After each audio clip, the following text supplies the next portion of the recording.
Hello, everybody, and welcome to this episode of the Closers Podcast. I'm your host, as always, Marco Alvarado. And joining me, as always, is Quinn, the Moondog Kalani. Woo, woo, woo. What's up, dude? How are you? Not bad, not bad. How about yourself? I'm chilling, man. I'm chilling. We got some pretty interesting topics to talk about today, which I'm excited for. And we also have a pretty cool guest as well. So his name is Jonah Jameson Phillips. He's going to be joining us later on in the episode. But before we get to the first conversation we're going to have between me and Quinn, I must say, please follow us on Instagram at The Closers Podcast. On Facebook, we have a Facebook page. Follow that as well, or like it, I should say. It's at Closers Podcast. And we also have a YouTube channel. Please subscribe to that, like our video, share our videos on there as well. On Instagram, you will find the links to Hang 10, Closing Out the Week, and the Closers Podcast on Spotify, Apple Podcasts, Stitcher, Google Pods, and wherever else you get your podcasts. Please subscribe to us on those. So, anyways, I can't even talk, dude. Why does that happen every fucking episode? I can't talk. With that out of the way, Quinn, you have some news to share with the Closers Podcast community, I think. Well, it's not exactly breaking news, nor is what I say it's news of great import. But I am officially back enslaved. Enslaved under the great wheel. Turning and toiling for the UPS store. The wheel in the sky keeps on turning. Yeah, congratulations, dude. It is not the UPS store that we came up in. It is a new store. Oh shit! New for me. And I mean, it should be exciting. I'm not I'm not taking my talents to South Beach or anything. It's just a job. Keeps me on unemployment. Yeah. And holds me over for the time being until I can find a better living situation elsewhere. I would say that this is kind of like taking your talents to South Beach in a way. I would say that if you're just simply judging by this asshole presentation I'm giving, oh yeah. No, I just mean because, if you're the LeBron James saying I'm taking my talents to South Beach, why did he go to South Beach? Because he wanted to go. He realized he couldn't do it on his own. He couldn't do it on his own. He needed a squad around him. And I think maybe you could argue the quality of the two squads pertaining to the two establishments. But I would say that you're going to play a bigger role in the livelihood and vitality of this location as opposed to the one we came up in. So you're saying this is my Miami. This is your Miami, I feel. All right. And you're assuming that I'm the LeBron James of the 1040 collective. Yeah. I've always viewed myself more of a Kyle Korver. But, okay, maybe we'll call you a Mike Miller. Maybe when Mike Miller went to Miami, he played a big role. He played a big role in that team. I'd rather be the Steve Blake of the Los Angeles Lakers. Or circa 2009. Nah, dude, you might hate this, but you'd be the Ray Allen. You'd be the Ray Allen. You were the Ray Allen of the store we came up in, and now you're going to Miami. I don't hate that. I just would prefer not to be called Ray Allen. But Jesus Shuttlesworth. Okay, all right. That's fine. You're the Jesus Shuttlesworth. Speaking of, I'll accept that. What's that movie again? He Got Game? Is that the movie? He Got Game. Yeah. That's a classic. A Spike Lee joint. Yes, yeah, the joint, the dankest joint. That's one of my favorite Spike Lee movies, honestly. I'd say it's more indica than sativa, but yeah, I don't disagree with that. Did you know that movie was like patterned after Stephon Marbury's life? And that's pretty interesting. Stephon Marbury's a former NBA legend you don't hear much about anymore. You want to know what happened to him? And by much, I mean nothing. You want to know what happened to him? He left the NBA in 2010 after playing 6 years. Did he go to China? Yeah, after playing 6 years with the Knicks and like 27 games with the Celtics, he left the NBA and went to China, and he became like the Michael Jordan of China over there. I mean, why not? Why wouldn't you? Dude, he killed. I watched a documentary on Stephon Marbury a couple days ago, which is actually giving a little hint on one of my recommendations for the week already. But we can talk about it now. That's fine. I don't care. Sometimes to be the biggest fish in the pond, you just need to switch ponds. And that's exactly what Stephon Marbury did. But he also had to deal with a lot of shit in the NBA. Like he had to go to the Knicks, which is one of the worst franchises of like all of sports. Yeah, it's sports terrible. history. And he was there during Isaiah Thomas's reign when he went down as one of the worst GMs in sports history, and like the Goof Factory. And he had Stephen A. Smith breathing down his neck his entire career, and like it was just bad. So he redeemed Stephon Marbury. So let me tell you something about Stephon Marbury. This guy Are you done with your soliloquy, Max? This guy is soft personified. But yeah, Stephon Marbury, I feel like he got a bad rap in the NBA. He didn't get a fair shake after a while. He bounced around, never had a team around him, never had... I mean, he was in Minnesota with Kevin Garnett and pushed his way out. And after that, he didn't really have a supporting cast. He wasn't on a team that really like supported him in any way. So what can you do? Did he play with Baron Davis at all in Golden State? No, he didn't play for Golden State. No. For some reason, I just had like an image of Baron Davis flash in my head. He played against Baron Davis because he was in the Phoenix. He was with the Phoenix Suns around that time. There we go. Yeah. So they played against each other, I believe, but I'm not sure. I'm not that big of a historian in 2000s basketball, honestly. It starts with the Boston Celtics in 2008 with me, admittedly, which I've said on this podcast many times. I would imagine being a basketball historian is immensely difficult. Yeah. Compared to more so other sports. Because it's so individualistic, basketball is. You follow the player more so than the team or the city. Yeah. I feel if you're not on, in the bandwagon of that player or that city or that team.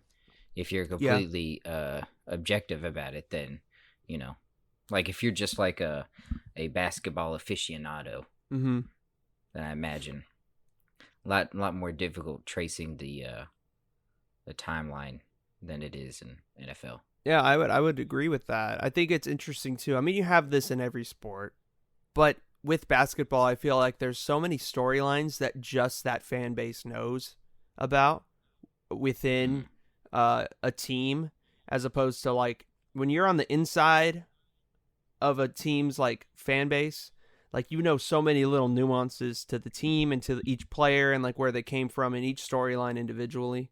And I think with the NBA only allowing 15 players on each team, it's so much easier to keep track of those individual players. And when they come in and come out of your franchise, you still follow them. So like for me, one of my favorite players, he's kind of like, he's not even in the NBA anymore. He plays in Russia, I think. But his name's Jonas Jerebko. He's a Swedish basketball player who played for the Celtics for like 4 years when Isaiah Thomas was there.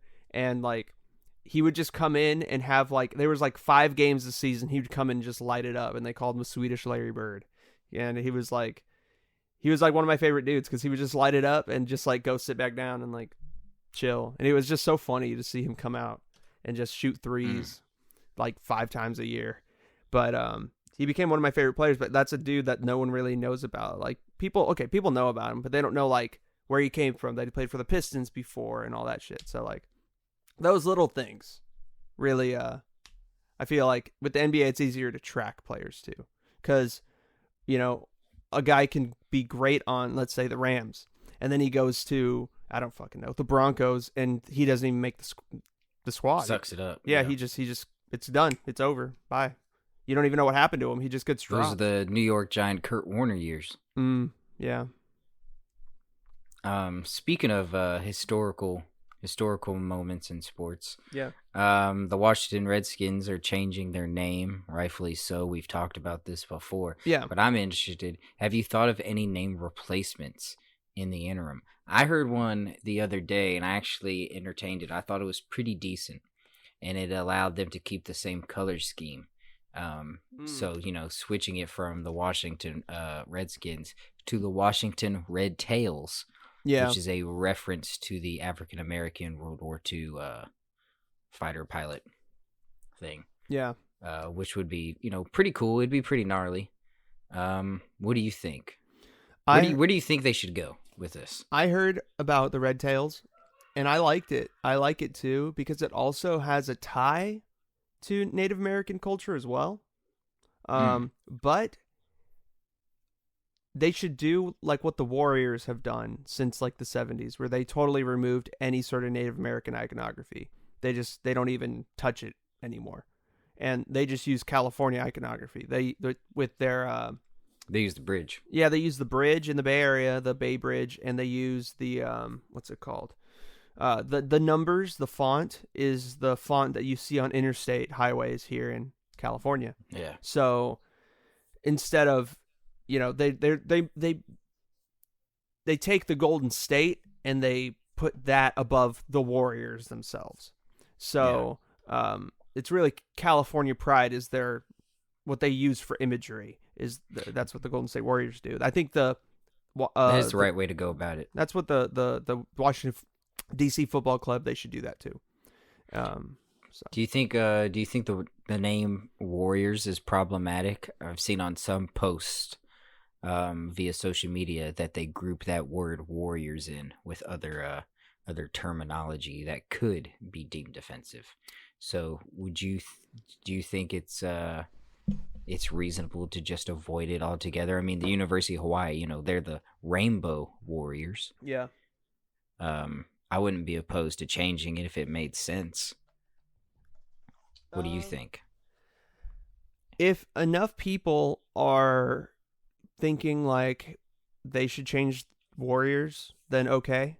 Yeah. I wholeheartedly believe in democracy in the sense of if enough people want something changed, then okay, it should be changed. Like, it doesn't matter if, like, tradition at a certain point, doesn't matter if the majority of a population or a fan base or a demographic wants something changed, and that's the majority of people, then it should be changed. It's just kind of logic, in my opinion. But I know the world doesn't necessarily work that way, but that's how I see it. So if enough people come out and say we want the Warriors to change their name, okay. But I think that the Warriors are going to be one of the last teams to get any sort of controversy thrown their way on a large scale, because they've gone out of their way to just not even acknowledge Native American culture and iconography. And that word warrior, it could easily be turned, if they really wanted to tie it to some other culture, they could easily just take a Spartan helmet and put it there. And that's a warrior too. Or you take, there's so many iterations of what a warrior is. You can easily remove any sort of cultural reference from that word. So, I mean, it did stem from Native American, like they were thinking Native American warrior when they named the team, but they definitely have they've removed everything. You don't even know that's where it even came from. If they changed their name, they should change their name to the Tropics because of Semi-Pro with Will Ferrell. That movie. Woody Harrelson. Yeah. I think they should just go back to the Seals, man. Well, the Seals were a baseball team. There's also a hockey team. It could be a basketball team too. That's true. The Golden State Seals or the San Francisco Seals. The SF Seals. The Golden State Seals. The GS versus the SF. Sounds better with SF. Yeah. And to be honest with you, I would almost prefer it to be SF since the Warriors no longer play in Oakland. Yeah. I wouldn't. So I almost feel. Yeah. And honestly, as a Californian, am I comfortable with the league's premier NBA franchise being in the Bay Area? No, but Why not? well, I mean, we've talked about this before, but the Bay Area lives in its own bubble. Yeah. I mean, you could literally take that strip of coastline or rip it from the state of California, and it could be its own culture and state. Yeah, there's a specific Bay Area culture that it doesn't necessarily reflect the rest of Northern California. I agree with that. Yeah, or Southern California. Yeah. So I should say I don't have a problem with it. That's too strong. I don't have a problem with it at all. I could really give a shit. Mm-hmm. But it would just be cooler if it wasn't the Bay Area. Yeah. If that wasn't identifiable. Much as in Los Angeles and San Francisco aren't the two most identifiable California cities. Most people naturally, stereotype and assume people into those two rivers. Mm-hmm. But it is what it is. Yeah, I mean, so if the Warriors change their name to the San Francisco Seals, the SF Seals, then would you want the Kings to still say the Sacktown Kings, or would you want them to be like Golden State Kings, or is the Golden State just totally just done? Like I think it's the fact that they call themselves Golden State, like they self-identify as the entire state. But they're from the Bay Area, which is such a small subculture of the state. Yeah, exactly. Okay, that makes sense. That is at the core of the problem. That makes sense. Sacramento doesn't represent, the Kings don't represent all of Northern California. Or even California. They just represent Sacramento. It would make more sense, though. You could say Northern California. You could say the NorCal Valley, for sure. I think most people would agree with you. Yeah, the NorCal Kings. Yeah. I mean, maybe even people up in the Eastern Foothills would tend to agree with you. Mm-hmm. But yeah, I mean, Golden State Warriors, the Bay Area franchise, representing all of us on a day-to-day basis, plus they're absolute trash. Well, for this season, they're trash. You're only as good as your last season. This season, they're absolutely trash. Yeah, they're trash. But once they get that draft pick and they draft probably James Wiseman, who they're probably going to get the number one pick, they're going to have that number one pick plus Steph, Clay, Draymond. You think they almost played it like this on purpose? Oh, dude, of course. See, that is another problem with basketball, right? I don't see it as an issue, but okay. Tanking a league year on purpose to secure a draft pick? That's what the Miami Dolphins did last season. That's what the fucking Bengals did last season. That's what the Redskins I mean, there's did a difference between 16 games and the amount of games that the NBA plays. I think it's easier to I think it's more justifiable to tank in basketball than it is in football because of the amount of games that have to be played. Like you're not going to go out there and just half-ass. Like you have to make a distinct decision as an organization in basketball. Like we're tanking or we're not. Whereas in football, sometimes you don't really have a decision to make. Like you just suck. You're just trash. like you have Sam Bradford on your team and you just can't. You're done. Yeah. So. Where I'm not. I mean, there's those instances with basketball too. There's just a team that can't get out of its own way. That's just has no talent.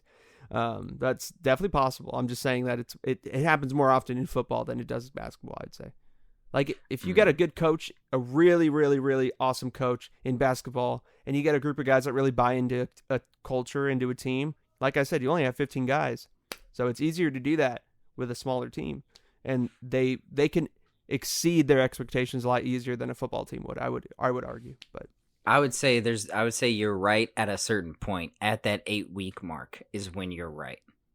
Mm-hmm. Once it becomes clear, once it becomes supremely evidential, some teams are going to advance, and like 2-3 teams, typically they're the Miami Dolphins or the Denver Broncos or the Cleveland Browns. Typically, these 3 teams are just absolute trash. They're not going to exceed more than 4 games.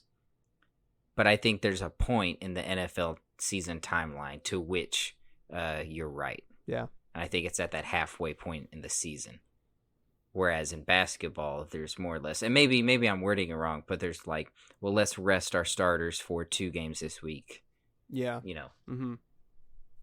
There's more of a willingness to sacrifice games X, Y, and Z in basketball because of the length of the season. Yeah. No, I agree. I mean, I can see that. I can see what you're trying to say. But to go back to your original question before we got off track, with the Washington Football Club's new name, Red Tails is strong. I would not mind to see them keep the color scheme, because honestly, that color scheme, I mean, is cool enough. Like that, if you're a franchise, changing the name is one thing, but changing the colors is another thing. So that is another thing. I would want them to keep the colors. Why not keep the colors? The burgundy and yellow, it's not a bad scheme. Yeah, it's not a bad scheme. I mean, it's classic. The throwback ones are actually pretty dope. Yeah, with the gold letters. Yeah. I like that. A name that I was like that I saw was the Vipers, which was just like very XFL. I don't know. Yeah, and also it's a poor commentary on the political affairs of your city. Yeah, if you're DC, the DC Vipers. Yes. That is funny. I think. What do you have any ideas aside from Red Tails? Well, I think Red Tails is about as perfect as it's gonna get. I thought for a while Bullets was a good one, and then I was like, no, someone somewhere will complain about Bullets. There's a reason why the DC, why the Wizards were once the Bullets, and they changed to Wizards. Yeah, I don't know, man. I mean, the Washington, nothing rolls off the tongue followed by Washington. Sentinels? There's the Roughnecks, but that in itself is kind of weird. Rico's Roughnecks. Yeah, I don't like that. No, I'm not a fan. I'm not a fan of that. I don't know. But for anybody listening, if you have any ideas for some good team names, any suggestions for good team names for an NFL football team, then definitely, DM us or talk to us on Instagram about it. We'll be promoting the segment, so you could definitely talk to us there or in the YouTube comments or anywhere. Just contact us, because we'd love to have a conversation about it with you guys. Because we honestly aren't the best namers, I'd say. I mean, this podcast was named. Speaking of names, I don't think we ever talked about how this podcast was named.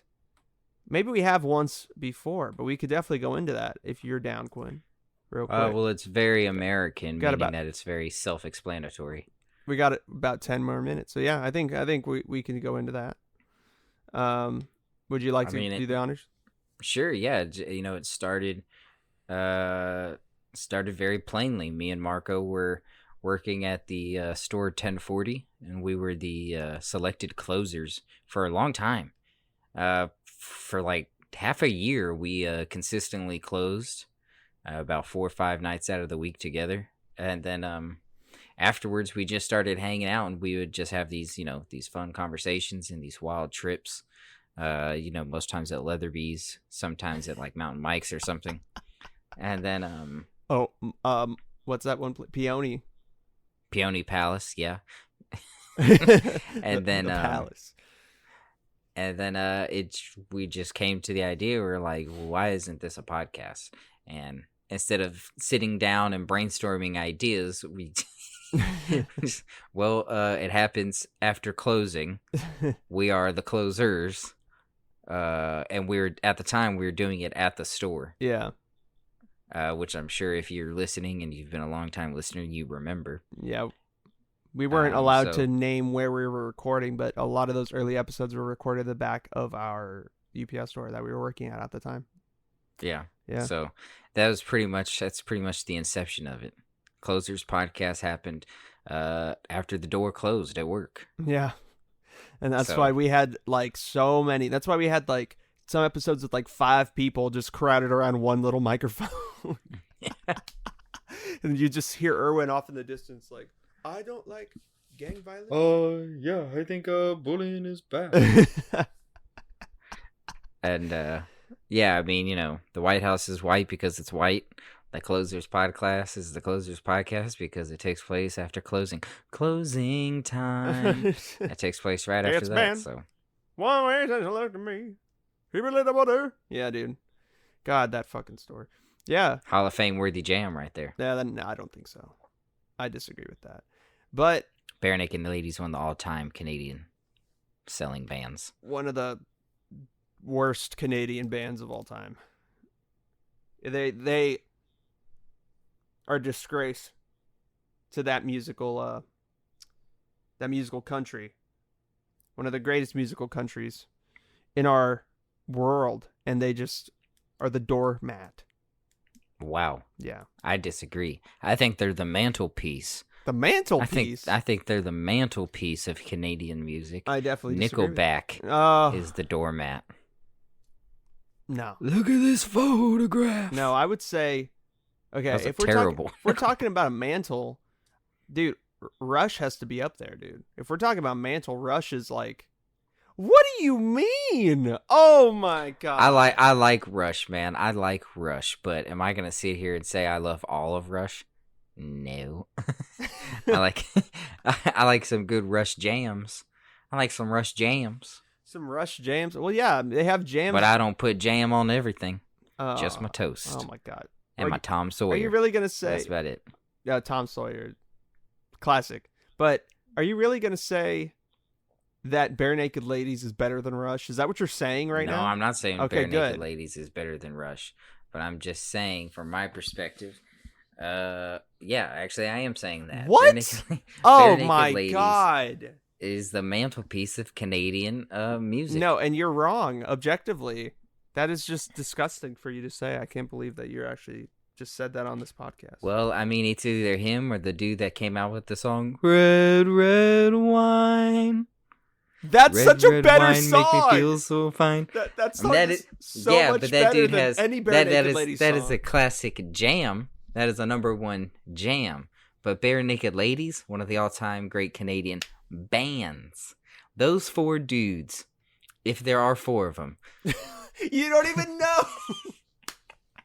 I know for sure there's 3. The Barenaked Ladies, dude, I'm pretty sure they only had one good jam. And that one song is that fucking whatever, 2 weeks or 1 week or whatever. But that jam is a bad penny. It follows you everywhere. And there's a reason for that. Why? What's the reason? I don't know, man. It just speaks to something in human nature, something deep in the subconscious. Yeah, this band, dude. It's like watching X-Files with no lights on. We definitely With Donna Maison. I hope the Smoky Man's in this one. What? Like Harrison Ford, I'm getting frantic. Oh my god, stop. Those are the lyrics. I know the lyrics. I am disappointed in you. Well, maybe if you took the time to understand and research the lyrics, you would see what poetry I have. is found between those maple leaves, brother. Dude. Those sweet maple leaves. Sum 41 is such a better band than Barenaked Ladies.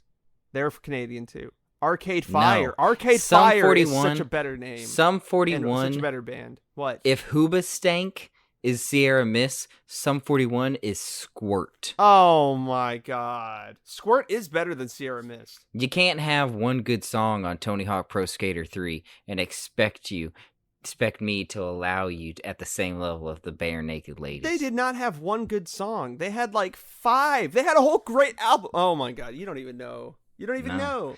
No. And then No. Tegan, Let me ask you this. Dude, Tegan and Sarah's Canadian too. How can you say What? Tegan and Sarah is No. so much better than fucking? Honestly, I have no Barenaked idea who that is. Is Alanis Morissette from Canada? Because if Alanis Morissette is from Canada, Is then- Alanis Morissette from Canada? I don't know. Okay. Alanis Morissette is from Ottawa, Canada. Oh, okay. Okay, so there you go. So Barenaked Ladies has been replaced upon the Canadian mantelpiece and replaced with Alanis Morissette. No, I don't think you can argue against Alanis Morissette as the greatest Canadian I singer can. of all time. Rush. Jagged Little Pill? Rush is a better act than Alanis Morissette. I put Alanis Oh, Morissette. I disagree. I put Alanis Morissette as number 2, and then I put, I disagree. and then under Alanis Morissette, I put Sum 41, and then Arcade Fire, and then Drake, and then just like every other Canadian act, and at the very bottom of that list is the Barenaked Ladies, or The or Sixth just God. You You literally put Drake in your top 5. The man Was has he a 5? ghostwriter I thought he for was- the entirety of his I career, thought he was the and 6. you have him in top 5. I thought I had him at 6. Either or, top 10, regardless. The man has a ghostwriter. Okay, I'll put him at 7 then. Lights is above No, him. drop him from your top 10. No. From your top No, 15. he's one He of is the a biggest- garbage. He is a garbage lyricist. Oh my god. Okay, I don't care. That's the thing though. I'm just illustrating how much I don't like Barenaked Ladies. So I'm not putting stock into that list. All I'm saying is Rush is number 1, Alanis Morissette 2. And at that point, that list is just whatever you want it to be. Whatever you want that list to be. And then at the bottom is Barenaked Ladies. That's all I care about. Drake could be right above Barenaked Ladies on that second to last spot, and that's fine with me. You could put them there if that's what you want. But I got my top 2, and I got my Mr. Irrelevant, and my Mr. Irrelevant is the Barenaked Ladies. That's so you'll at least put Barenaked Ladies above Drake. No, Drake is above Barenaked Ladies, right above on the bottom of the list. If you could have at least conceded that, then I could have met you 2/3 of the way. No, Drake. I would put Drake.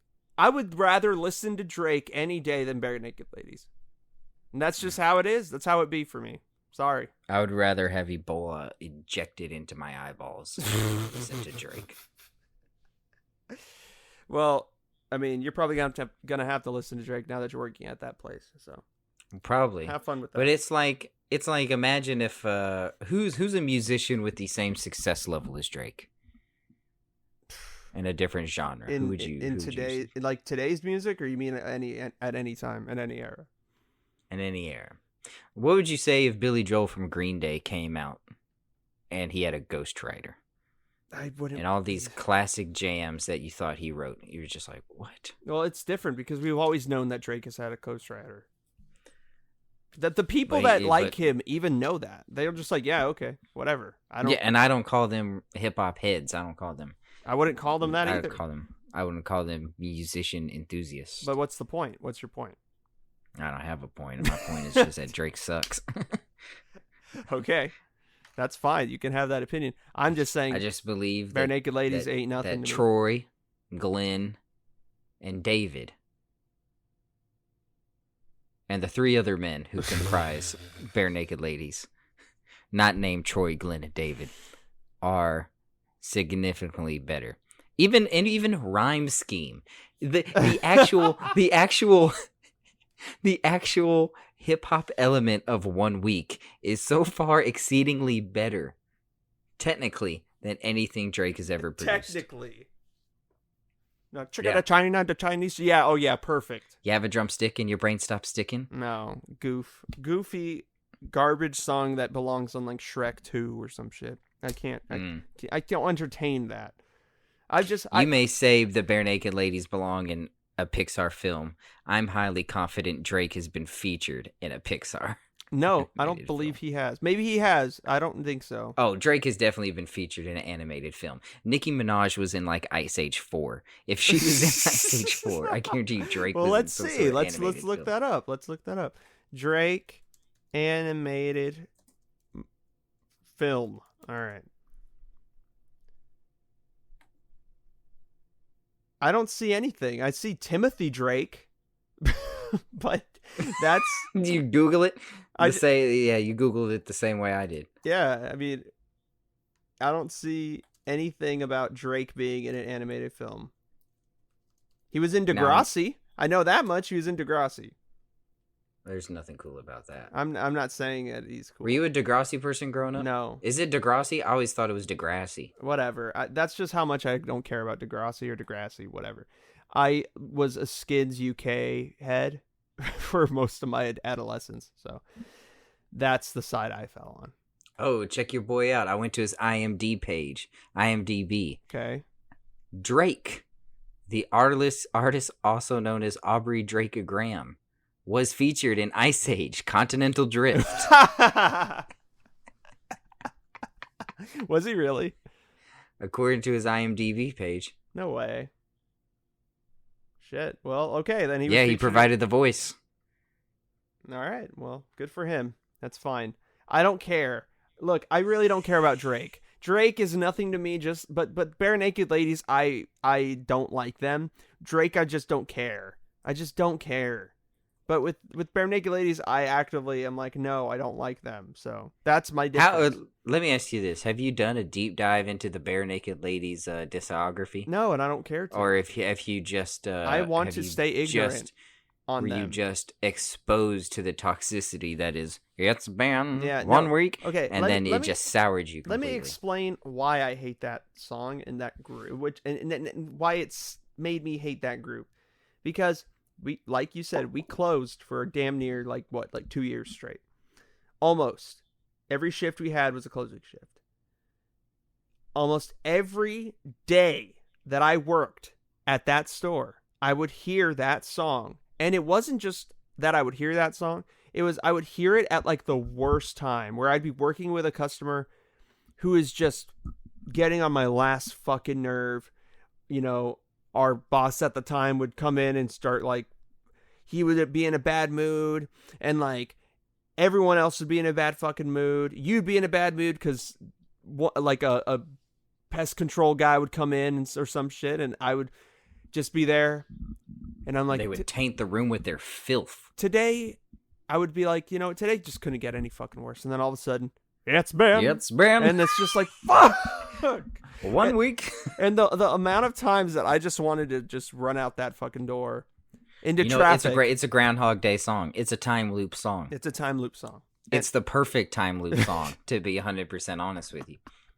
If it was designed for that, then it'd be the greatest song of all time. I don't think it was designed for that purpose. Yeah, well, I hate that song. It is an amazing time loop jam. Now, I'd like to issue an official TCP Closers Podcast challenge. Marco Alvarado, you hate the Barenaked Ladies. Yeah. I challenge you to find one song of theirs that you find tolerable.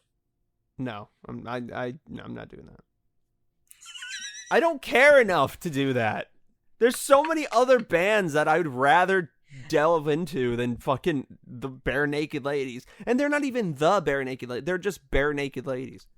What do you need the for? Why do you need to listen to their music for? That's my question. It picks me up.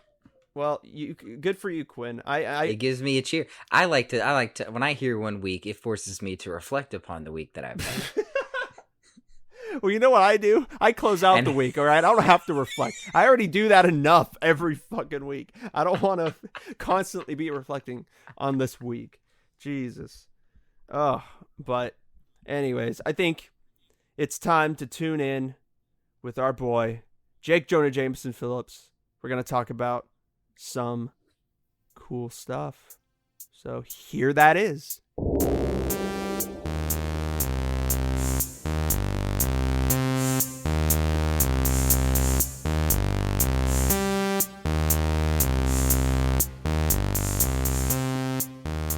All right, guys, so here we are with fan favorite, the man himself, Jake Jonah Jameson Phillips. Yay! Oh, I'm a fan favorite. That's a new one. An OnlyFans favorite. oh no. Don't look for my account. How you been, dude? It's been a minute since you've been on the show. It's been a while. There's like 3 new shows now on this channel since I've been on it. Yeah. I'm doing okay. I'm living. I'm alive during the hellscape that is 2020. Yeah, dude. It's been an insane time. How has your life been impacted specifically from this time? Obviously, like there's probably a lot of things you haven't been able to do, but like anything in particular that's been like, oh my God. Just crazy. Just haven't been able to eat out as often. But yeah. I'm still working. Thankfully, I'm not discrediting saying it's a bad thing. I'm still working. We're busier though, since we're one of the few locations that didn't close. Ooh. And then so it's been busy, and I don't get paid as much as some people on unemployment. That makes sense. Yeah, I know. Isn't that crazy? Makes you think. It makes you wonder. Should I fucking quit? Should I just quit? But you know one man who doesn't quit, and that's Tobey Maguire. That's true. And Good segue. You're welcome. Yeah, we actually have Tobey Maguire, something to talk about regarding Tobey Maguire, and also Tom Holland, because he doesn't quit either. He's the reason why we still have Spider-Man in the MCU, so you're welcome. But what do you mean, It's You the heard me. truth. But what I'm referring to is the theory that the Sam Raimi Spider-Man and also possibly the Andrew Garfield Spider-Man is going to be tied into the MCU somehow, along with Venom, which we know Venom is going to get tied in. What do you think about those rumors? I haven't found too much meat on those rumors. As much as I would love a Spider-Verse-esque copy in the live-action Marvel Cinematic Universe, I don't think it's going to happen. Mostly because this originally, the Sam Raimi Doctor Strange, Yes, was supposed to be like a horror film, and everyone was like, "Oh," making jokes like, "Oh, Doctor Strange is just going to be Spider-Man 4 with a different name," which that's what I'm personally hoping for. that'd be crazy. But it should open up the multiverse aspect. Yes. And while I wish they would do the other Spider-Mans, like have Tobey Maguire be Peter A. Parker, and then Tom Holland be B. Parker, Yeah. and then add a Miles Morales, which they would need, because how can you not do multiverse without iconic ones like Miles Morales, Spider-Gwen, Spider-Ham? Spider-Ham. I would just take the Spider-Ham from Enter the Multiverse. Enter the Spider-Verse. Yeah. Because he's supposed to be like a cartoon. And hell, they could even do an Ultimate Spider-Man where he's like more CG or like cell shaded, just because Ultimate's supposed to be more of a cartoony style. Yeah, that'd be cool. I would love to see that. But I'm interested to see how they incorporate Venom, because they forced Venom into the Spider-Man 3, which made the movie suffer a little. Still a masterpiece. I don't know about masterpiece, but yeah, I mean, you hold on. It's still a movie, yes. How dare you? I want to see how they incorporate it. They'll probably throw a teaser at the end, and then have a Venom 2 be him like trying to hunt down Spider-Man or something. I see. Because with the origin of Venom, it's already not the same origin of Venom that wants to like connect to Spider-Man again, like in the comics. Yeah. So I'm interested to see how they make those two clash. It'd be interesting.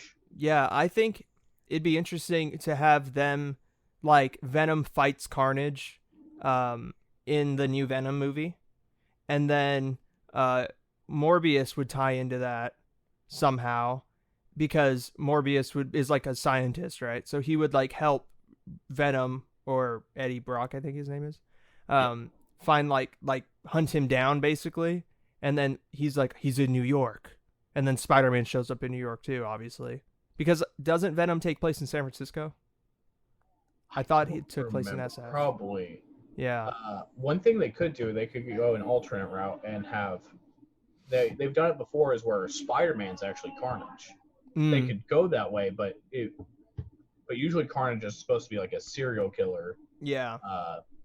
That just goes ape shit and it tries to kill Venom as well. Yeah, I know they already casted Carnage as what's his name? God, he was in Zombieland. Let's see. I have his name on the tip of my tongue. Woody Harrelson? Woody Harrelson, yeah. Oh God. Oh no, I didn't know about that. Really? I'm upset by that. Yeah, he's teased at the end of Venom. Oh God. Oh no. I will be honest, I didn't really see much of that movie. It's one of my favorite heroes / anti-heroes, but I never got a chance to see the movie. It's a big wallop to my Marvel credibility. Oh dang! I honestly have only seen like the first 20 minutes, and I was like, I cannot get through this, because I never thought that it would get into I thought it would never get into MCU. So I was like, why would I give this any sort of recognition? But now it's like, okay, I guess it's gonna be in it, so I better watch it again. I know it's on Woody HBO, but Harrelson is an interesting choice, though, just because. Why? The better question is why not? Why not? I have a couple reasons. One, it's Woody Harrelson. Two, have you seen him? He would be You perfect. take him? He's perfect. I think he's perfect for Carnage. I think it's a good casting. He's a good actor. As much as he looks like a crackhead, he doesn't look too much like a serial killer. Have you seen here? Let me show you the picture. I'll put it in chat. I'll show you the picture of Woody Harrelson as Carnage, and you're gonna be like, okay, maybe. Maybe. I don't know about that one, Chief. He has a wig on, and it's pretty fucking hilarious. Let me show. Let me show you this shit. Oh, dude, he looks like Carrot Top. It's so funny. Oh. It's so hilarious. Let's see, where is this? My computer. But yeah, I think because once you see this picture, you'll be like, okay, maybe. All right, I just sent it in the chat. But I think you'll be very, very surprised and very, very interested. Oh, dear Lord. For those of you who can't see, because you can't, this is an audio podcast, it's Woody Harrelson with looks like a woman named Gertrude's hair.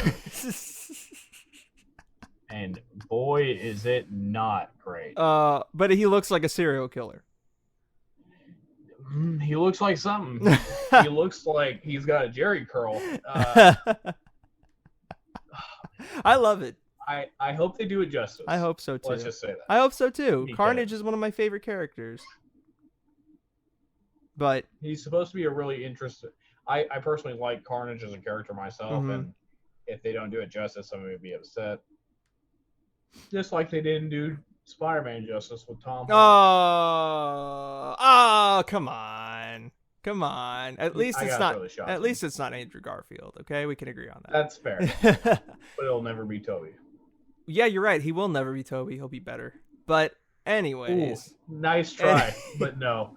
Anyways, it's gonna be interesting seeing where we go. It's kind of annoying because I know that Comic-Con online is actually next week, so that'll be interesting. We'll see what happens then.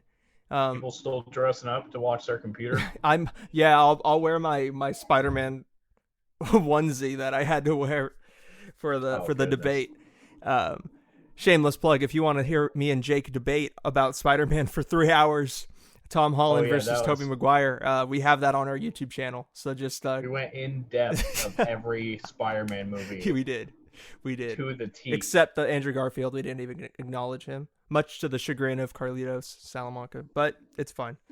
I think it'd be really cool, even if they don't do like a Spider-Man crossover where Tom Holland meets Tobey Maguire, but if they do a thing where in the multiverse, Doctor Strange winds up in New York City, the version where Tobey Maguire is Spider-Man. And so it's like Tobey Maguire Spider-Man having to help out Doctor Strange, either recover Scarlet Witch or help Scarlet Witch or find her or something like that.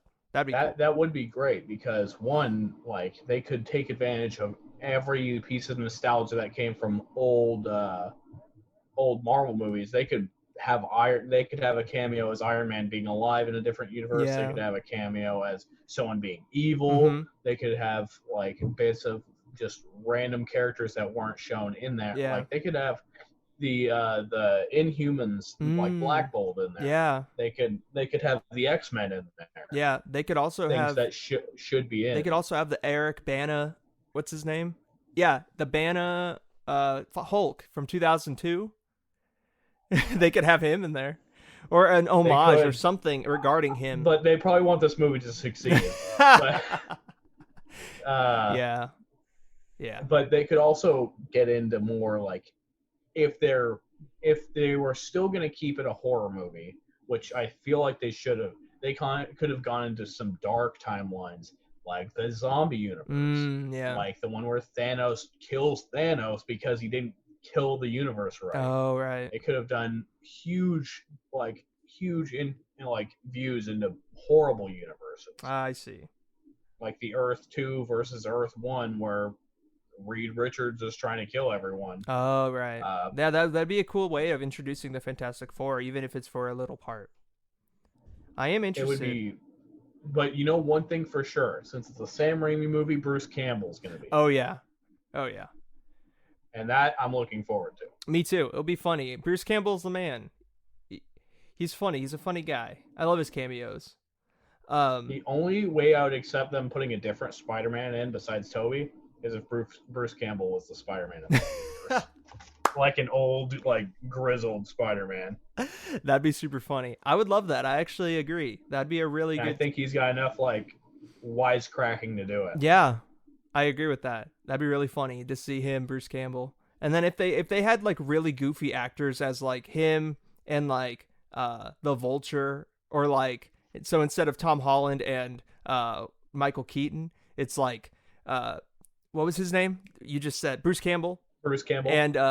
And like Danny DeVito as Vulture or something. Like they just have really goofy. Danny DeVito is like a small kingpin. Yeah.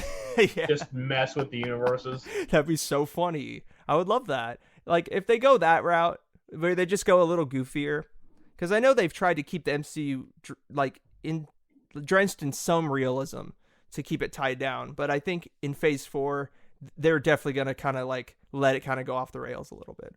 Are you sure? Because views of like previews of Black Widow seem pretty like realism stuck. Yeah. Like it's like a spy movie with Marvel characters instead of a Marvel movie. You're right. But that is right. Black Widow's character is a spy. Mm-hmm. I think they're gonna keep like Hawkeye, Black Widow. They're actually redoing the Punisher. They're rebooting the Punisher into a movie with Jon Bernthal, which is interesting. Oh. So that'll be cool. But I think those kind of characters, they're going to keep really grounded. But like with the, what are they called? The Eternals and character like the Fantastic Four, Doctor Doom. You know, there's no real way to keep those characters too grounded. But that's the thing. They don't have to keep it like the thing about Marvel that people love the comics is because it's these alternate worlds that they can't possibly imagine. Like the Silver Surfer is sending a message that someone's going to eat the world. Yeah. And the Fantastic Four have to fight that thing. That's something I want to see in Marvel besides, like, Vulture is well, like, I'm not bagging on the way they did Vulture. Mm-hmm. That's a great way they did Vulture, but mm-hmm. not every villain has to be, like, a regular dude. Exactly. There can be, but I think one critique of the MCU that a lot of people have is that they build up certain villains to be like, oh, they're like an eater of worlds, and then they just lose in one movie. It's like, oh, okay, I guess they weren't that great. Like, whereas I will say they sorry. Oh, no, you're fine. I will say they did Thanos injustice because the first Avengers, like Infinity War, that was Thanos' movie. He was just kicking the shit out of everything. Oh yeah. He was like, oh, you want to stop me? Too bad. Yeah, that was the Thanos movie, which I really liked. I like Infinity War. Honestly, I can understand why some people like Infinity War better than Endgame. I could see why. The only reason Endgame wins for me is the like huge fight at the end. Yeah. Everything else, it's good, but it's not that good. Yeah, I agree. I just think that fight at the end, like, one of the most satisfying moments in cinematic history, because it's like a moment that we've been waiting for ever since we were like 10. So that's what Civil War should have been. Yeah. Except for heroes on one side and villains on the other. It should have been heroes on both sides. Yeah. And I will say that Civil War is still a great movie. It's one of my favorite like Marvel movies. But that's more because of how much like heart you felt in Tony and Cap. Yeah.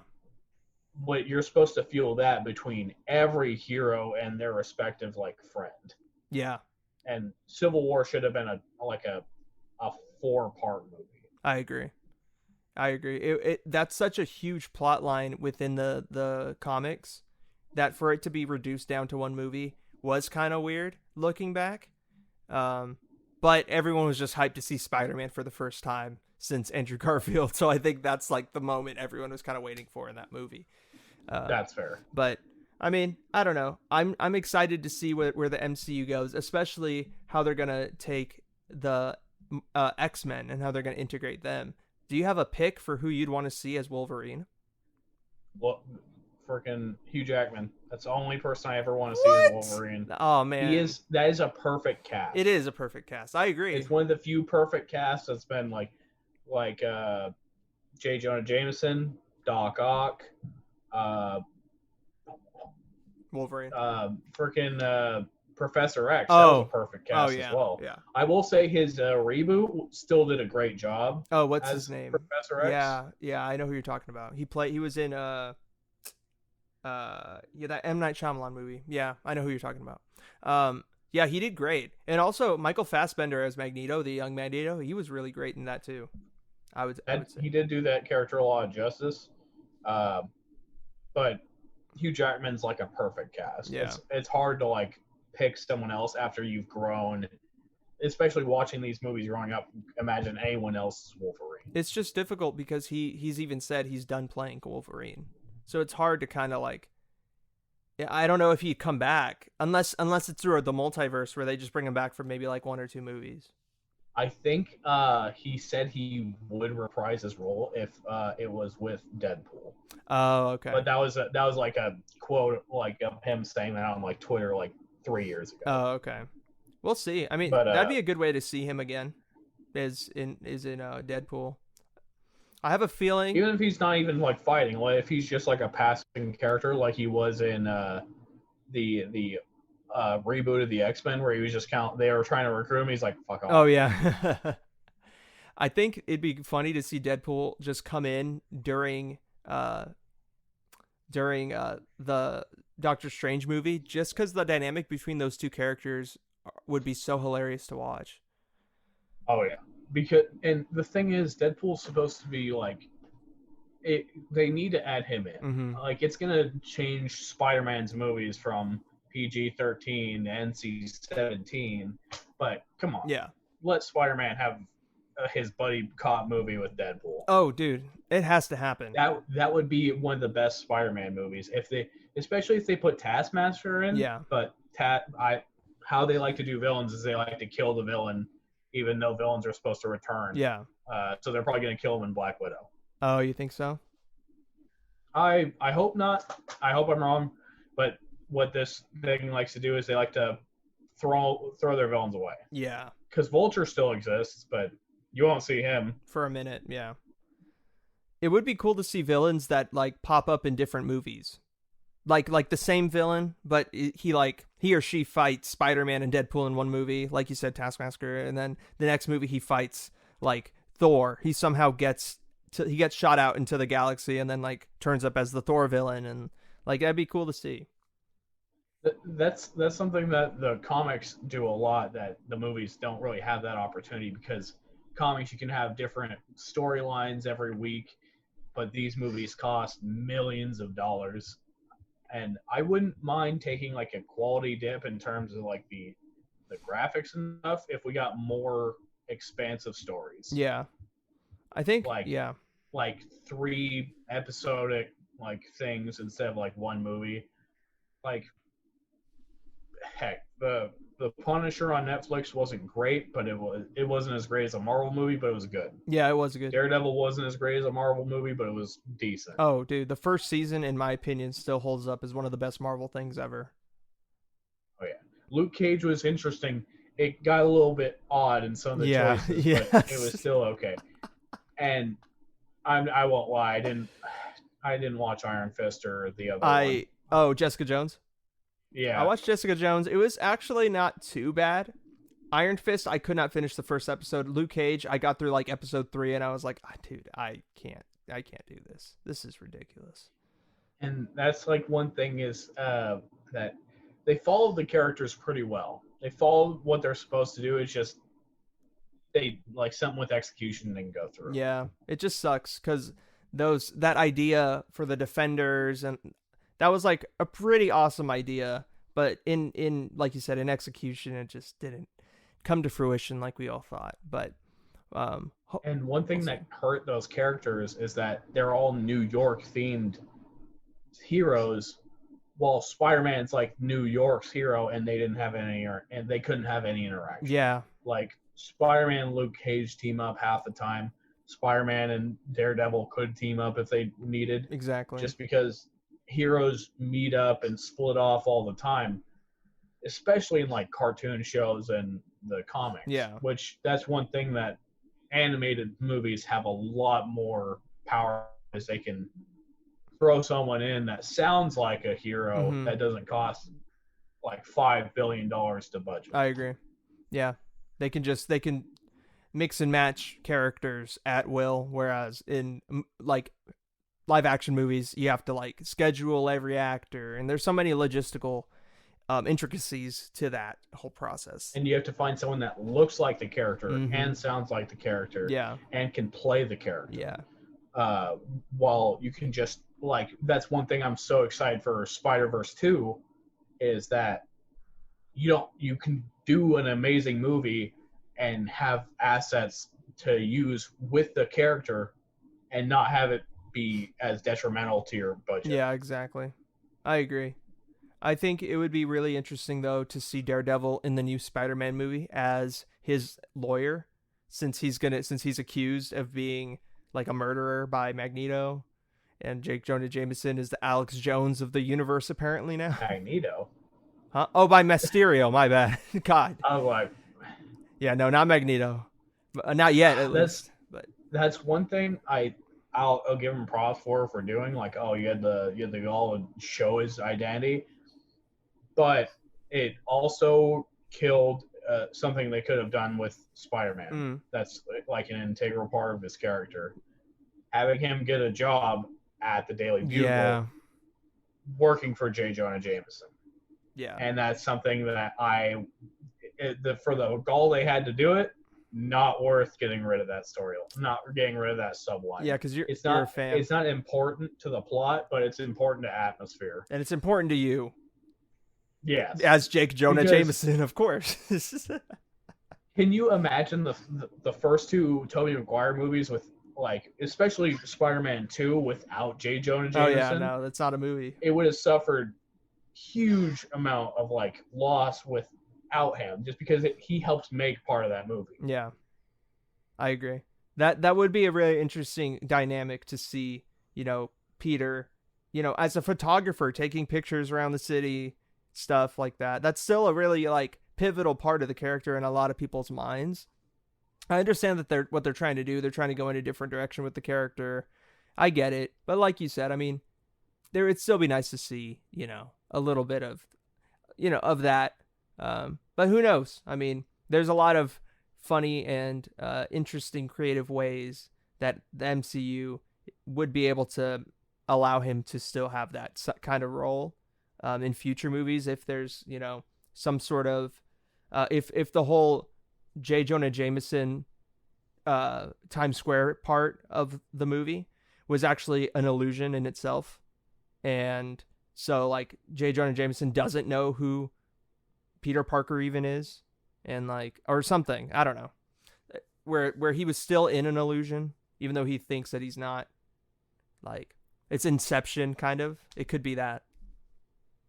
One thing they could build off of it, but it's still going to be like a detriment to the next movie, is they could do Spider-Man's a menace through J. Jonah Jameson, which is still a good like part of the series, part of the character, part of the universe. Yeah. But through the first half of the movie, he's going to be running around trying to like fix it, and we're not going to see any Spider-Man. We're going to see Tom Holland as Peter Parker running around and trying to fix that.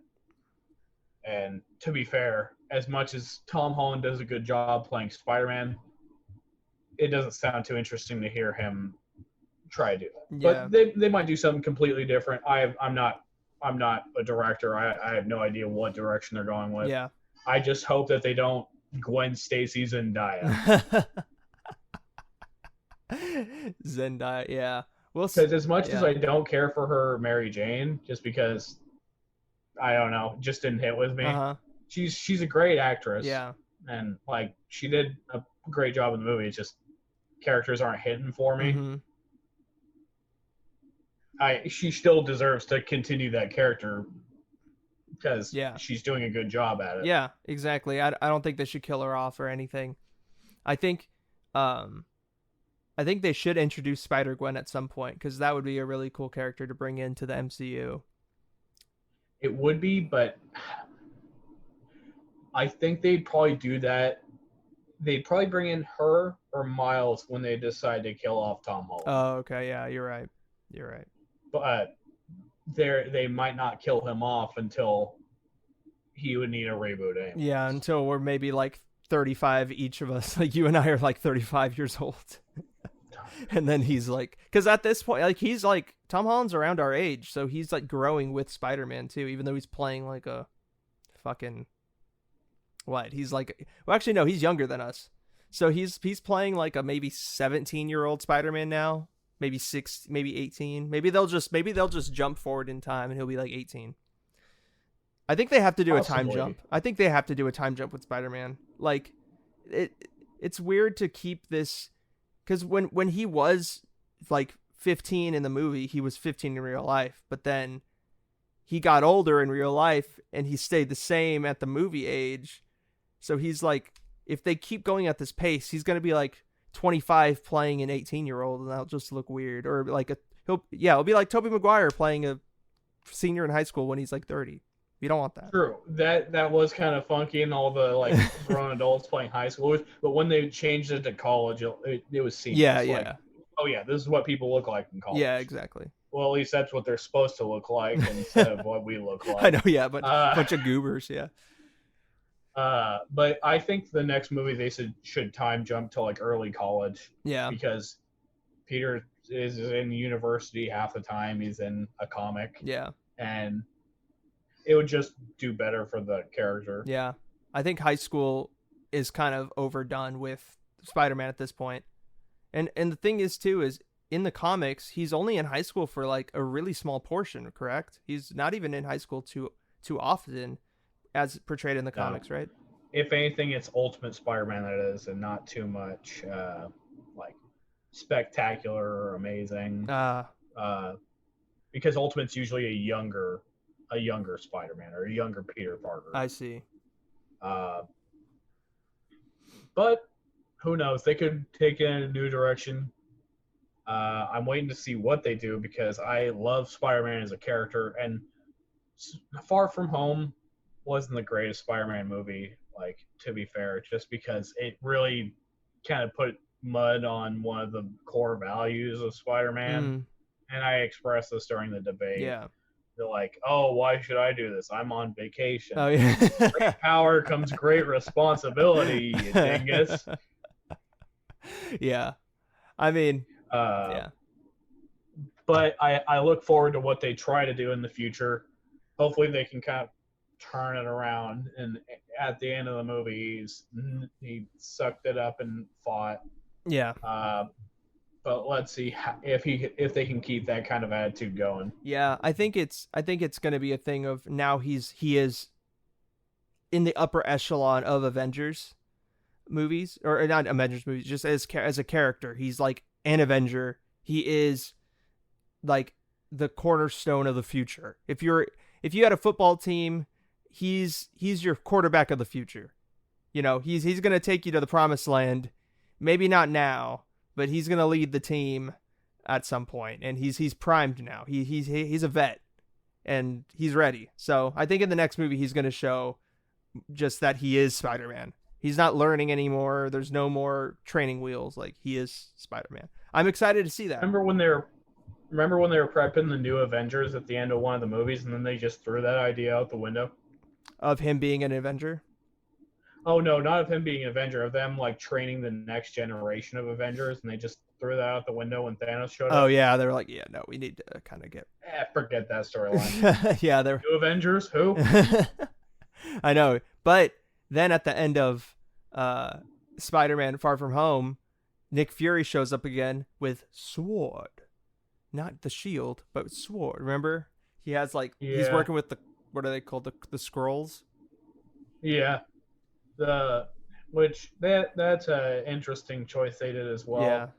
It's a good flip they did in Captain Marvel. Like, it threw me off guard because the Skrull were the good guys.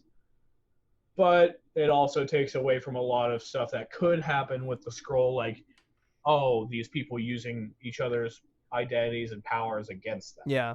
They still might go that way. Secret Invasion, a lot of people are thinking that's where they're going with this next iteration. I think what they might be doing is like setting up that, oh, the scrolls are good, they're good, they're good, and then all of a sudden it just flips. It's like Order 66 in Star Wars.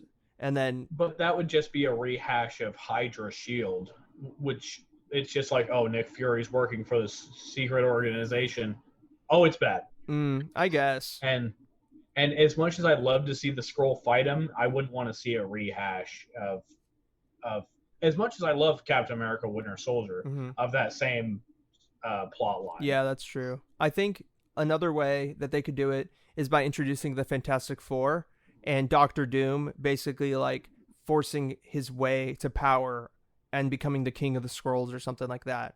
And then they, like, I don't know, they could write in some sort of like code where if someone becomes a king, like the Skrulls have to follow what he says or something. So they have to, like, I don't know. And then they can become bad. Some MacGuffin ritual or something. Yeah, exactly. And then he becomes the overlord of them, and like, yeah, it becomes a whole plot. We can both agree that they need to do Fantastic Four right. Yes. Because after the hot pile of garbage that was the second rendition and the not great first rendition, they need to nail it. Oh, dude. Who's your pick for Reed Richards and Sue Storm and The Thing and all that? Because I have picks. Oh, that's tough. The guy that played Kingpin and Daredevil, I could see him as The Thing. What's his name? Yeah, I know who you're talking about. Or Kingpin. They could bring Kingpin. I would love to see him play King. He killed it as Kingpin. Oh, yeah, he murdered that role. Oh. It was a perfect cast. Oh, yeah. Reed Richards, that's a tough one. I have Jim from The Office, John Krasinski. I love him as Reed Richards. That'd be so cool. But that's just me. I can't see it. Really? Like, I can see how you could, but I don't see it. Oh, man. Because, like, as much as he's supposed to be, like... I don't know Reed Richards enough to say if it's a good pick or not. Because I only know the basics about, like, the Fantastic Four. Yeah. Sue Storm, they could put anyone, though, really. Because it's just, like... No, the only two people that are related are Johnny Blaze and Sue Storm. They're not going to recast Chris Evans as Johnny Blaze again. That'd be cool to see him do like a cameo if they do the multiverse. That they just have him come in as like Johnny's Storm. Yeah. Chris Evans, Johnny Blaze. That'd be so funny. That'd be hilarious. I'm trying to think of a good. I like what's his name? My co-host Quinn Kalani is a very big stan of Zac Efron as the Human Torch, which Zac Efron's a good actor. He's a pretty good actor. I could see that. He's supposed to be like haughty and egotistical. I could see Zac Efron like nailing a role like that. Yeah. As much as I would hate him like having like a High School Musical tie-in to it. What about John Cena as the Thing? Oh, I think he has too much star power as John Cena for anyone to see him other as John Cena. Like, I think his like thing overshadows the Thing really? A bit, to where it's like, oh, that's John Cena as the Thing instead of, oh, that's the Thing. It'd be so funny to see John Cena as the Thing though, because Batista is what's his name from Guardians of the Galaxy. Oh yeah. Yeah. So it'd be funny to see Drax. Drax. It'd be funny to see them cross paths and like fight for like a second. It'd be hilarious. They could dive into some wrestlers being like some villain, like B villains or like B heroes. Yeah. Because like another part of New York fighters is like Moon Knight, like a not well known hero, but he could like have a subplot and like he could just be like an atmosphere type hero. Like he comes in, checks in with the hero to see what's going on, and goes off on his own. You don't see him. Yeah. You just know he exists now. Yeah, you're right. I thought Moon Knight got cast. Instead of just sprinkling him in at the end. Yeah. Did Moon Knight get casted? I thought he might have gotten an actor tied to him already. Maybe not. I thought I thought if he did, they canceled. Oh, did they? Because they like to tease with something that you might like and then throw hot garbage at you like Fantastic Four. Oh, yeah, you're right. Yeah, I think the guy Rami Malek was like rumored to become Moon Knight, but then it never happened. So we'll see what happens. That's the guy who played Queen, right? Yeah, he was Freddie Mercury. Huh. I mean, if they go that route, that'd be interesting. But I mean, he doesn't show his face really, anyways. But in Marvel, in the MCU, they show people's faces all the time when they don't really necessarily have to have a face. Yeah, there's no masks in the MCU except if you're Iron Man or Spider-Man. Barely them too. Like, oh, they have a breather. I know, you got to see the face, the star power. But I don't know, man. It's going to be interesting to see what happens next week during Comic-Con. I think there's going to be a lot more stuff. Obviously, there's going to be a lot more stuff announced, but I think it's going to be some really cool stuff. Also, really quick, did you hear about the rumor that the Star Wars sequels might get retconned out of existence? Really? Yeah, I heard that's no a rumor. Way. No, it's a rumor. Yeah.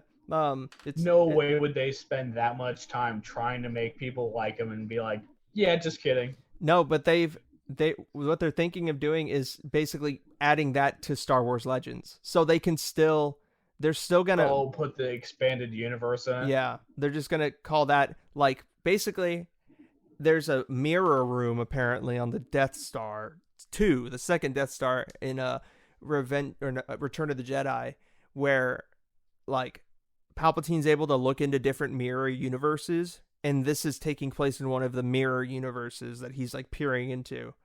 That's it. So they're just like, this isn't like the real. They're basically they're basically doing a multiverse thing too, and to get it out. So I don't know. When we said space wizards, we meant scientific space wizards. Damn it. We'll see what happens with that, but I don't know. What do you think about it? I am looking forward to their announced Bad Batch that's coming out, about the clones that like just went off, because that's going to be an interesting storyline. That'll be probably something you'll want to bring Carr on for when that comes out. Oh, definitely, yeah. He's already dying to see it. Yeah, that's the thing, though. I haven't heard anything about Star Wars Bad Batch other than seeing the logo. So what do you know about it so far? I don't know too much. I will say that the expanded universe is something I wish I knew more about, and like, it's just like a group of clones that didn't come out quite right, but with their own like special like talents, and they're supposed to be like, it's supposed to be a dope storyline. So I would be pumped, and hopefully everyone would be pumped to see it, because it's coming to Disney Plus, because Disney owns everything that you love now. And of course, I'm not going to buy Disney Plus. I'm going to pirate, because There you go. Yeah. Because I'm not because I'm against capitalism, but because I'm cheap. What's the difference? But yeah, no, I understand. I really like what Disney Plus is doing with Star Wars. I thought The Mandalorian, as everyone knows on the show, was great. So I'm excited to see what happens. Very much. I need to finish Mandalorian, because it's from what I've seen, it's such a good story. Oh, it is. You'd love it. It's a really great story. Also, real quick, I keep saying real quick, but have you seen The Midnight Gospel on Netflix yet? I've seen one episode. I know it's like a great like thing to put on in the background or just watch it, because the animation, it's not like it's just something happening while the stuff is talking. So if there's any dull moments in the speech, you can just kind of watch that, and it works great. Yeah. And I know, though, like one of the last episodes is supposed to hit super hard, and I just don't think I'm ready for that with everything going on right now. Oh, dude, with the last episode of the entire series, or the first season, oh my god. Yeah, you need to be prepared for that. I wasn't. I just put it on. I was like, okay, last episode, cool. And then it hit, and I was like, oh my god, I was not prepared for this. I didn't think I was gonna Yeah. cry. Yeah, I'm not gonna cry. I'm not gonna cry. Yeah, that was basically me. Animation It was has a hard. way of getting to me that I don't know if I'd be ready for that. Dude, but I know once you see that episode, after you watch the other episodes, you'll be like, yeah, this is great. The first episode, it hooks you in, and then the second and third episodes are like, make you kind of question things, but you're like, you know what, I'm going to keep going. And then once you get to like episode like 6, you're like, oh my God, I love the show so much. Because the story kind of comes together. I wish it was more normal to watch like animation. People like, I'll tell them I watch cartoons and they'll be like, it's kind of weird. Not Really? anyone I'm friends with, but like people in general. Be like, oh, I don't really Really? watch cartoons. I watch like more live stuff. That's weird. Because I know so many people who watch animation. That's like most of my friends watch animation. I'm the one that's weird because I don't. Well, you need to get on it. Apparently I do. I mean, I love Midnight Gospel, and I know you've been telling me Steven Universe is something I gotta hop on. It's a lot of music, a lot of crying, and a lot of gay. For those of you who are a fan of all three. I mean, I'm a fan of music. I'm a fan of crying, but I'm not gay. But I mean, I support it. I support LGBT rights. So I mean, I'm down for all that. That show is a pretty decent activate for it. If I said that right. Yeah, I know what you mean. It's slow build up, but it does really well in terms of music, especially the movie is a musical, and it's one of my favorite animation movies. Oh, there's a movie. Mm-hmm. Happens between the 4th and 5th season. Interesting. I'll have to check it out. Watch Steven Universe, everybody. We're talking about Marvel. Yes. We're talking about gay space rocks. Gay space rocks. Oh yeah, I saw that meme. The rocks are gay. They turn the freaking rocks gay. Yeah. Oh man. Well, I think we covered everything we were trying to cover. So, is there anything else you want to say before we skedaddle on out of here, Sir Jacob? Be like Fred Rogers, everyone. Be good people. There you go. Love it.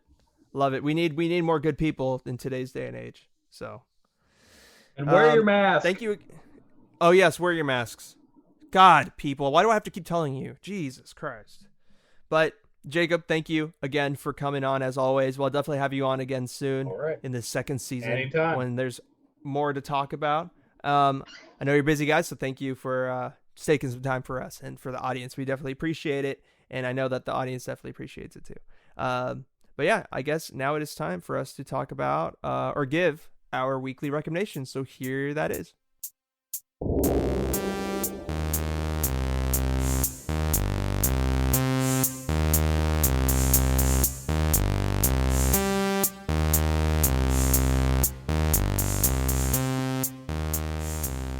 All right, guys. Hope you enjoyed that convo with Jake, Jonah Jameson, Phillips. He'll be on again soon. But now it is time for weekly recommendations. Yay! All right.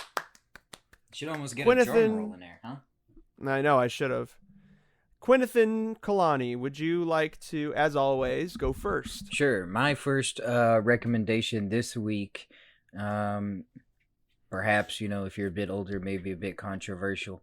My first recommendation is a book I'm reading called Technological Slavery, Volume 1, the revised and expanded edition, and it is by Theodore John Kaczynski, also known as the Unabomber. And what this contains is his manifesto and various other writings of his. Basically, what the point of the book is it argues that the Industrial Revolution put humanity on a path, an irreversible path, that ultimately leads to self-destruction. And what Ted Kaczynski did. John Krasinski. Yeah. Yeah, Jim from The Office is the Unabomber. What Ted Kaczynski did, or what he believed in, he was, fighting to save humanity. Pretty much, he thought, by sending out these bombs via the mail that dramatic examples could force people out of apathy and into environmental empathy. It's a really fascinating book. I've said it multiple times on this show that I find Ted Kaczynski to be an incredibly fascinating man, individual, genius level intellect, also the Unabomber. But I would highly recommend that you take a chance and just offer yourself up to see things from someone else's perspective, particularly someone who has a Stephen Hawking level intellect but felt compelled to also become the world's most renowned serial terrorist. Wow. What a juxtaposition. That is very interesting. And you said it's a book? Yeah, it's a book. I got it right here. Technological Slavery. Damn. By Ted Looks Kaczynski. like a Bible. It's a pretty thick tome, and it is hefty, and it's not light reading. It's not light reading. This man had 148 level IQ. Yeah. That's Stephen Hawking, Einstein level.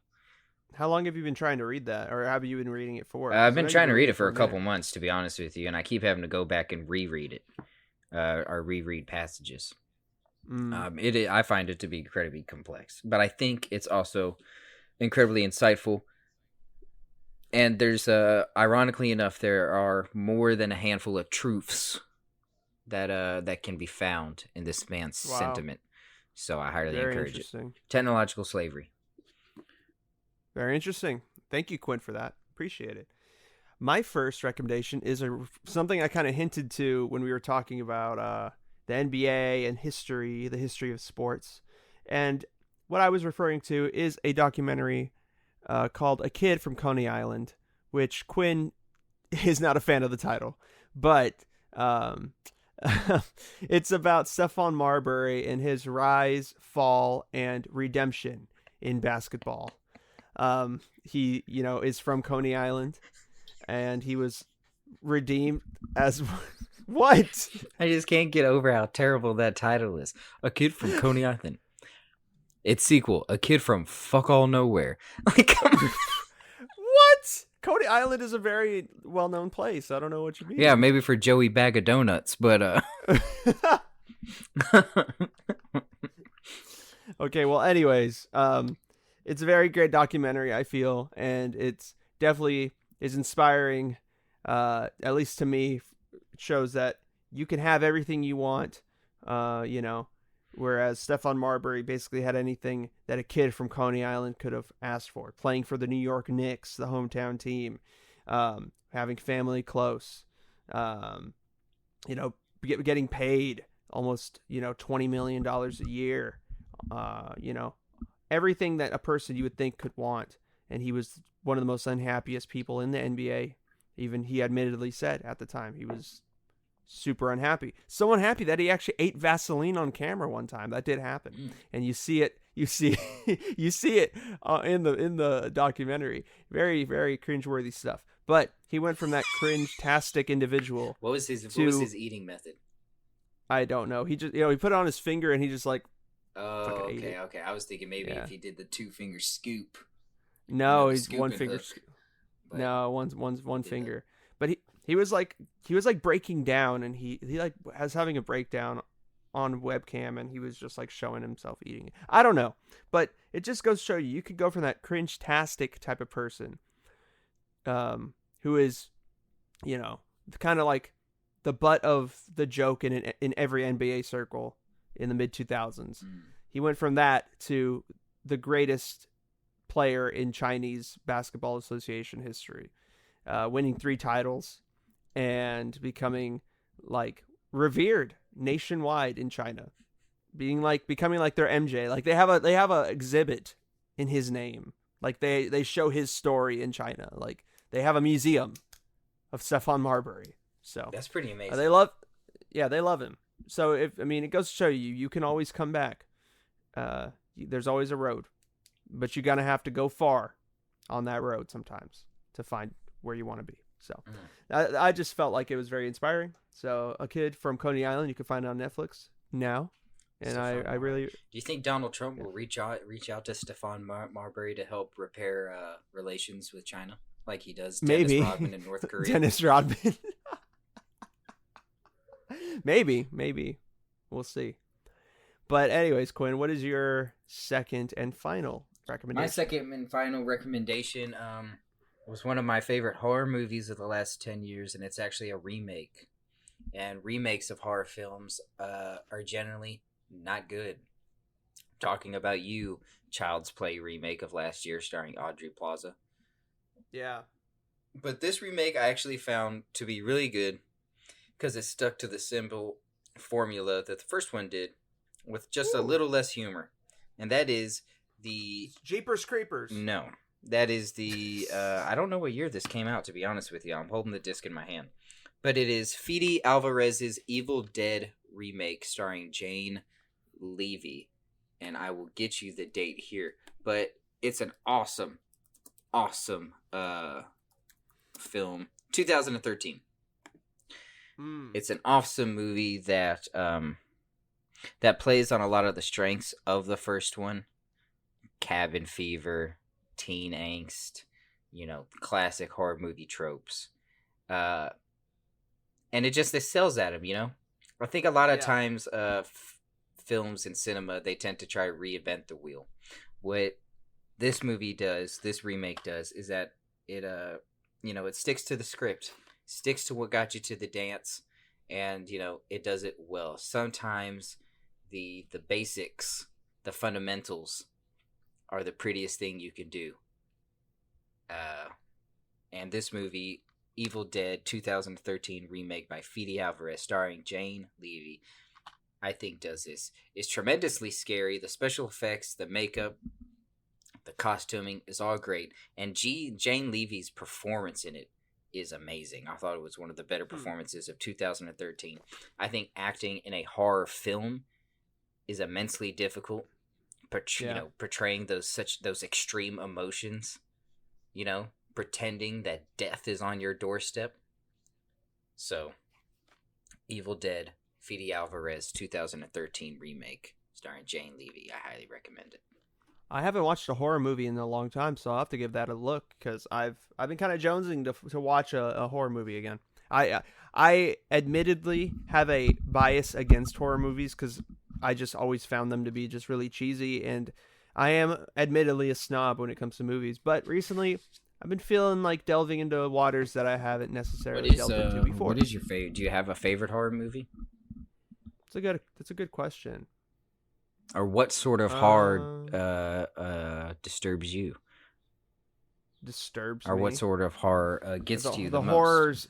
The horrors of life disturb me. Well, let me ask you this. Did you find Zodiac by David Fincher, starring Jake Gyllenhaal and Mark Ruffalo, terrifying?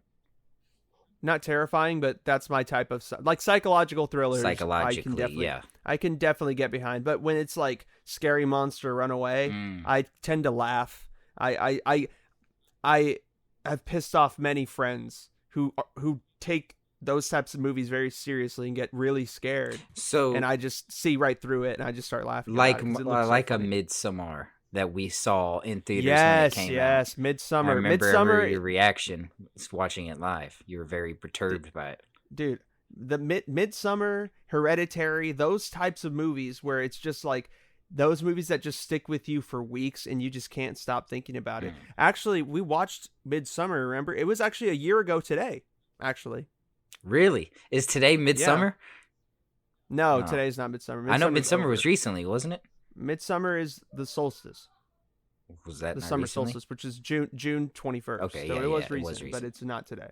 But yeah, we actually watched it a year ago today, and I just remember, like, telling you, like, days afterwards, like, dude, I still have that movie on my mind. Like, I cannot. It just, I can't stop thinking about how fucked up that movie is. And well, Evil Dead is not a psychologically horrifying movie, and it's more of a blood and guts sort of. It's like Saw, kind of. Not necessarily like Saw. It's a bit more. It falls a bit more in the cult classic B movie sort of fare, but it's well executed, technically very well done, and you could tell that everyone on board committed 110%. So if you go into it not too critical, just looking to have a good time for pure escapism, I think this is the movie for you. Cool. Nice. That's cool. Yeah, psychological. I'm trying to think of some other psychological horror movies. I don't know, but I'm going to go ahead and give you my last recommendation. And that is something that I very rarely talk about my musical endeavors on this podcast because I want to keep those two things kind of separate to a degree. I don't really want to constantly be plugging my musical endeavors on this because it would I would feel like it'd become too much about me. And I do want the guests to be highlighted. I do want current events to be highlighted. I want to just be, I want to be the middleman. I don't want to keep putting my face out there and in terms of cross-promoting into the podcast. But I feel like it's necessary for me to do in this one instance because, well, I'm doing a live stream on Saturday, the 18th, on Twitch under my alias Downer, which is my artist name, and I'm going to be playing covers.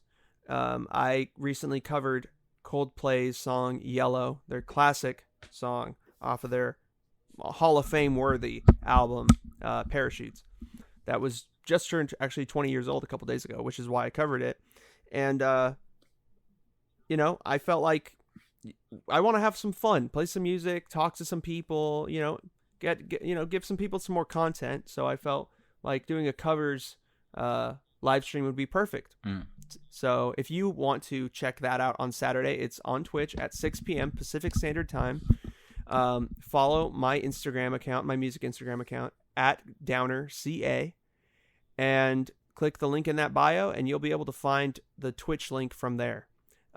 So it's going to be at 6 p.m. And if you have any requests, either DM DownerCA or post a reply to my announcement for the live stream on that Downer IG account. So I hope you guys tune in because it'll be really fun. I have some surprises in store already, so I hope you guys come through for that. Do people have to put in their request beforehand, or can they do it during the stream? Beforehand, preferably, because I need time to practice those songs. I don't want to just pull up songs and like learn it on the fly because it won't be as entertaining watching me spend 15 minutes trying to play. Someone just calls in, I want Alan Jackson's Chattahoochee and I want it now. Yeah, I know. I'm like, what the fuck is, and then I have to like listen to the first song. Like I want songs that I already know, beforehand. It'll just make the whole process smoother. I'm not going to be able to play every request. I've already gotten some requests that I'm like, there's no way for me to do that. So, and this will be exclusively on Twitch, you said? It will be exclusively on Twitch, but the replay I will post on YouTube and on Facebook. So even if you miss it, you'll be able to watch it, the rewind of it. But if you want to watch it live, that's always fun because I'll interact with you. You type in the chat, I see it, I say, hey, it's nice to see you, and I talk to you. You can give me feedback, and we'll have a conversation. You said people can expect some surprises. Is there any sort of hint or morsel that you can give people to entice them without giving too much away? Yeah. So one surprise is just it's not even a surprise. This is something that is pretty cool. So as you all know, well, some of you know, when I perform live, I have effects with me. I use a lot of effects. I process my voice a little bit and stuff. I figured out ways to do that through my setup here. So that's why I'm doing it on Twitch and not Instagram or Facebook, because they kind of limit what you can do in that area. But Twitch, it's a free-for-all. So I can use my setup that I use for performances, basically plug it in here into my, my interface, and you guys can hear my electric guitar with all the effects and everything, and you'll be able to hear the reverb and everything, all the effects I use. And I'm trying to figure out how to do it with my voice too. So it'll be like you're watching a performance, like a true Downer performance, not just me on the acoustic guitar playing into a microphone. Like it's a step above. So have you tried singing into a fan? When I was a kid, I have, but maybe I'll have to bring out the fan for the Dude, you know how stream. Jimmy Fallon does classroom instruments? You should do bedroom tools, brother. Pull out the house fan and just just get into it. We'll see. I am looking into investing into a looper. So once I invest into a looper, oh dude, I'll be able to do so much more for future live streams. But for now, I have to stick with what I have, and currently I don't have a looper or any hardware for vocal effects. So I'm gonna have to use plugins for the vocal effects. So it's gonna require some technical, workarounds and stuff. I'm gonna have to fuck around with shit. But I'm very excited for the live stream. Hope you are too. Yeah. Like I said, at DownerCA is where you can get more information on that live stream. It'd be really great to have you. So please tune in. It'd be really fun. Right. So. And then they can probably expect your John Wayne Gacy tribute show shortly after that, right?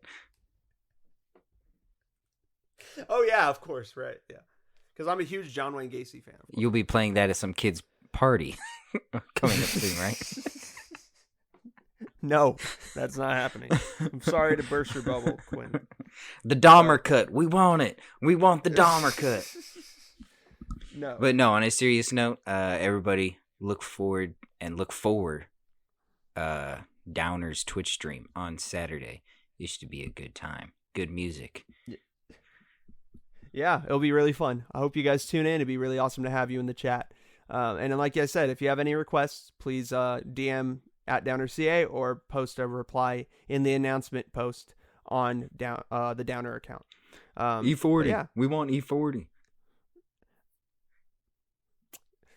All I'm gonna say is you're gonna have to listen to the stream, because there may be a surprise. There may be a little queef feature coming in at the very end to close it out. You never know. You never know. But you gotta tune in. That's the thing. You gotta tune in. You gotta tune in. You gotta tune in to see. There might be some from friends coming through to the stream. Might help me out a little bit. We'll see what happens, but it'll be fun either way. You need to come up with some sort of intro for your streams, like Mr. Rogers' Beautiful Day in the Neighborhood. Marco Alvarado's It's a Terrible Day. It's a terrible day in my suburb. A terrible day in my suburb. I think you need to sing that, and then I just lip sing it. I would actually. That'd be a dream of mine to have my own Mr. Rogers show. I'm putting. Where it was just the opposite, just the polar opposite. Instead of telling kids, don't do drugs, don't do crime, I'd be telling people unemployment will pay you more than your full-time job. Dude, I would want for you to do something like that, but like, just, I don't know, just totally, like you said, the totally opposite, and have like the neighborhood. You know how you like how like Mr. Rogers walks outside. Man, I hate my neighborhood. Man, it's the postman, and it's just like, oh, it's my dealer. Hello, this is what we call an eighth. Eddie Murphy did something very similar to this on Saturday Night Live in the 80s. He had a real famous sketch where it was like Mr. Rogers in the hood. But maybe if we did something where it's just this curmudgeon old white guy that hated everyone in his neighborhood. Maybe he hates the neighborhood because all these ethnic minorities are moving in. That'd be funny. Mr. Eastwood hates the neighborhood, starring Clint Eastwood. But nonetheless, everyone, shenanigans aside, we do encourage you to look for Downer's Twitch stream. Yeah, it'll be really great to have you in the chat. So I think that that does it for this episode of the Closers Podcast. I hope you guys had a great time, and please follow us on Instagram at the Closers Podcast, on Facebook at Closers Podcast. That's our Facebook page, and subscribe to our YouTube channel. It's the Cultures Podcast. Please subscribe, like I said. Like our videos, share them, and hit the bell so you're notified for when we post new content. You have And the option Quinn, do you to have anything get else to say? notifications for all our videos or just some of our videos. So, Yeah, so you can set your preferences according to what you want. Isn't that fun? But without any further ado, we will bid you an adieu.